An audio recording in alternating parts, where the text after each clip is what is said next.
This program requires Ollama to be installed and running on your computer. To install Ollama, visit ollama.com and click Download.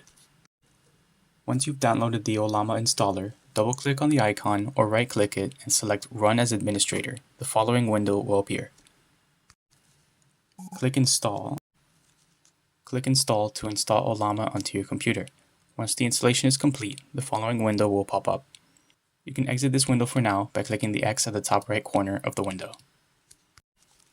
Open the command prompt. Once in the command prompt, type Ollama pull Gemma 2:2b and hit enter to download the first required Ollama model. It will start to pull the manifest and download the model. The pull is finished once the command prompt outputs success at the bottom, as shown here. Perform the same operation, type the same command as above, but instead of Gemma 2:2b, make sure it says Gemma 2:9b. Both required models will successfully be installed on your computer after you do this.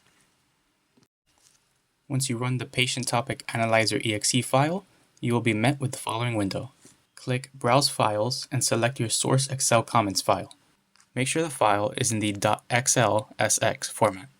Once you select your source Excel file, the program will display the available sheets in your file. Click one of the listed available sheets and click Next. After clicking Next, the program will prompt you to select the column that contains the patient's comments.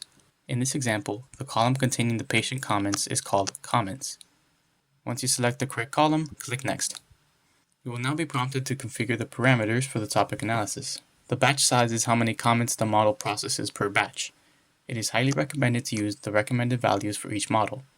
Higher values will cost more GPU VRAM and may cause errors involving certain comments to not be processed. The recommended batch size value for Gemma 2:2b is 3, and for Gemma 2:9b, it's 5. Once you've verified that your selections are correct, you're ready to start the analysis. Press Start Analysis to begin. The program will now begin to analyze the comments. The window will show how much time has elapsed, how much time is remaining, and what batch it's currently analyzing. And a bar will fill to show progress being made. Upon completion, the program will show that the analysis has been completed and that your results are ready for download. Click Download Results to download the file to your computer.